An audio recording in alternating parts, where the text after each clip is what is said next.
Hi friends, today we will discuss the principles of management.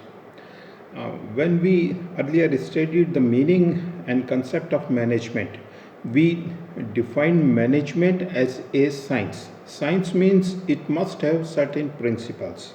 So, management is basically a science, but it is not a pure science. Pure science means, for example, chemistry, physics, these are pure science. But management, we don't define it as a pure science, it is a applied science. Applied science means the principles of management is basically related with the person or the people who are working in the organizations. So the nature and circumstances and conditions may differ from place to place or organization to organization or country to country. So the principles of the management may also be in different forms in different conditions. Say, for example, whatever principle we apply in India may not be exactly the same in other countries like Japan and America, because the conditions are different there.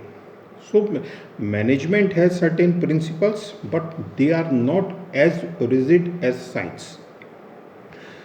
So the important thing is how a manager modify the principle and how he implement the principles in a particular organization, that become a crucial question.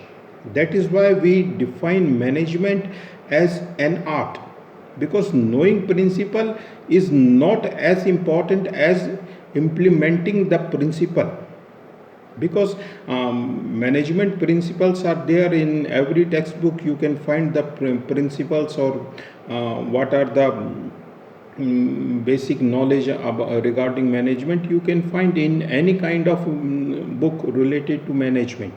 But the important thing is how you implement these principles, how you modify these principles, and how you alter these principles according to your requirement, according to the conditions, according to the government policies, according to the people who are working with. So management become more an art rather than a science, because the success of a manager basically depends how you effectively implement these principles.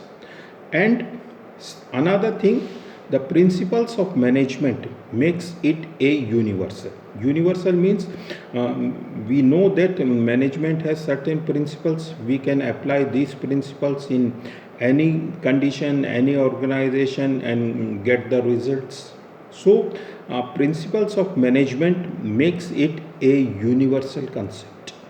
Now we will discuss the various principles of management. Different scientists of management have defined different principles of management.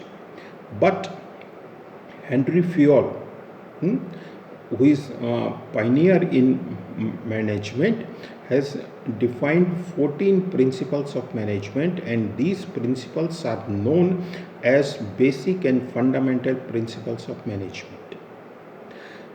These principles are as follows. The first principle is the principle of specialization or division of work. Fayol says every person cannot be a master of every work. He must have some interest, or he has perfection in some particular kind of work or in some particular kind of functioning. So a person who is interested in what kind of functioning, he must be assigned that particular work. Say, for example, a person who is more interested in traveling and marketing, if you assign him a function of financial management, certainly he would not be able to perform his duties effectively. So, whatever the interest of a person, who is master of that person, he must be assigned that work. It means a person who is interested in a particular job, he must be assigned that particular job. It makes to help you to complete the work effectively and with economically also. Then second principle, as we have defined, is span of control. Span of control means a supervisor has certain limits. Certain limits means he cannot supervise more persons effectively. Say for example, in an organization, a superior has to supervise 10 persons, or in an organization a supervisor has to person 5 persons.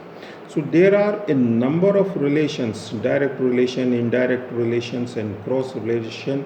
All these things makes the things complex. So there must be a limit to how many persons or how many subordinates a supervisor can supervise. It depends mainly upon the quality or uh, quality of a superior. Some superiors may effectively control or supervise more persons than another superiors. So, but we must make a policy that a superior must have a limited number of subordinates to supervise. Then another principle is authority and responsibility principles.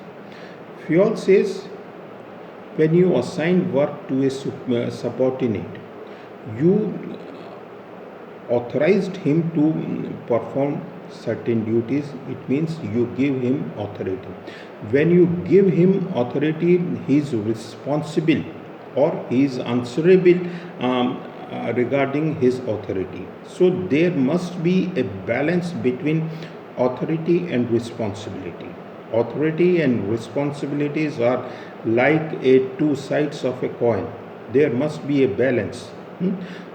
If you don't give enough authority and make the subordinate responsible, he cannot or he cannot complete or satisfy his superior effectively.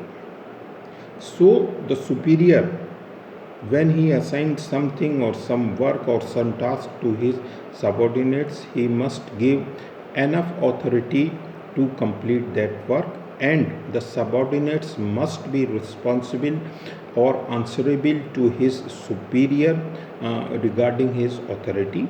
These are the three principles of management which we discussed today.